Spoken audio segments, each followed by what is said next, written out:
Solo बच्चों, class 12 physics NCERT exercise chapter 4 question number 13, circular coil of 30 turns and radius 8 centimetre. Okay, तो एक circular coil है जिसके अंदर कितने नंबर ऑफ टर्न्स हैं? 30 टर्न है।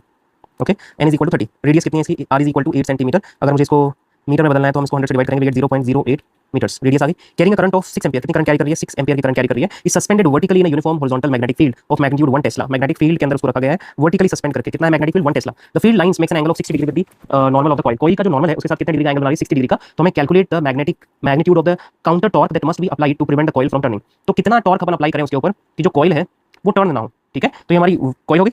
इसका जो एंगल है इसको हमने कैसे सस्पेंड किया गया? वर्टिकली इसको हमने सस्पेंड किया गया। So it is suspended vertically. Okay, इसको वर्टिकली इस तरह से सस्पेंड कर दिया गया है। ओके, और यहाँ पे जो मैग्नेटिक फील्ड प्रेजेंट है वो इसके नॉर्मल के साथ में कितना डिग्री का एंगल बना रहा है? 60 डिग्री का। सो लेट्स अज्यूम कि इसका नॉर्मल वेक्टर हो गया एरिया वेक्टर ए, और इसके साथ में जो मैग्नेटिक फील्ड है इस मैग्नेटिक फील्ड का एंगल कितना है यहाँ पे? 60 डिग्री। ठीक है, so theta between area vector and magnetic field is also given, that is what 60 degree. 60 degree अपन को देखा।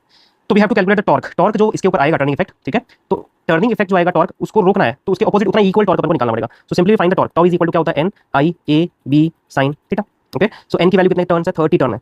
ओके, करंट की वैल्यू कितनी है? Current is 6 amperes. एरिया हमें कैलकुलेट करना है। मैग्नेटिक फील्ड की वैल्यू रखी है 1 टेस्ला एंड sin थीटा में थीटा की वैल्यू रखी है 60 डिग्री। सो एरिया में यहाँ पे कैलकुलेट कर लेते हैं। तो area of the coil is equal to pi r square. Okay, तो इस तरह से हम लोग इसको कैलकुलेट कर सकते हैं। तो pi r square, okay, pi r square अपन को मिल जाएगा। तो यहाँ से अपन को हम पाई आर की वैल्यू कितनी है यहाँ पे? 0.08। तो मैं इसको लिख सकता हूँ 0.08, या अपन इसको ऐसे भी रिप्रेजेंट कर सकते हैं 8 × 10 टू द पावर -2 मीटर। तो यहाँ पे आ जाएगा 8 × 10 पावर -2 मीटर से स्क्वायर कर देंगे तो ये हमारा एरिया जाएगा। ठीक है, इसकी वैल्यू हम लोग यहाँ पे पुट कर देंगे। सो एरिया की वैल्यू पुट करते हैं pi into 8 × 10 power -2 to the power 2 pi r square. Area magnetic field tesla 1 tesla sin theta sin 60 degree, that is angle between area vector and magnetic field vector. अब हम इसको simplify कर लेंगे जितना हो सके।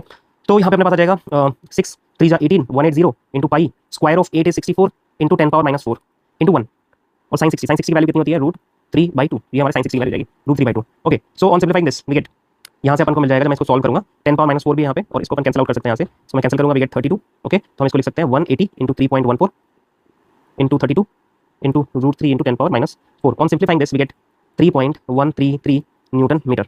ये अपन को यहाँ पे क्या मिल जाएगा? टॉर्क मिल जाएगा इसका। ठीक है, तो ये अपना आ गया टॉर्क। टॉर्क की वैल्यू जो है वो इतनी निकल के आ गई, और यही जो है हमारा क्या हो जाएगा? Counter torque to stop the coil from turning. ठीक है, we can say to prevent the coil from turning. Okay, अब इसका बी पार्ट में क्या? Would your answer change if the circular coil were replaced by a planar coil of some irregular shape that encloses the same area. तो अगर मैं area को नहीं बदलता हूं तो क्या टॉर्क पे कोई इफेक्ट आता है? तो देखो, टॉर्क का फॉर्मूला क्या है? Tau is equal to NIAB sin theta. तो यहाँ पे हम देखते हैं कि जो टॉर्क है it is independent on the shape.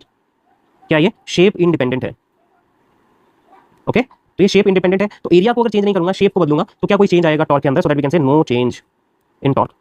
Torque में कोई भी चेंज यहाँ पे नहीं आएगा, क्योंकि यहाँ पे जो एरिया है वो वही है। शेप अगर बदल रहा है तो शेप के ऊपर टॉर्क की वैल्यू डिपेंड नहीं करती। Change the shape, area remain same, in that case torque will remain the same. Okay, so इस तरह से हम लोग इसको सॉल्व कर सकते हैं।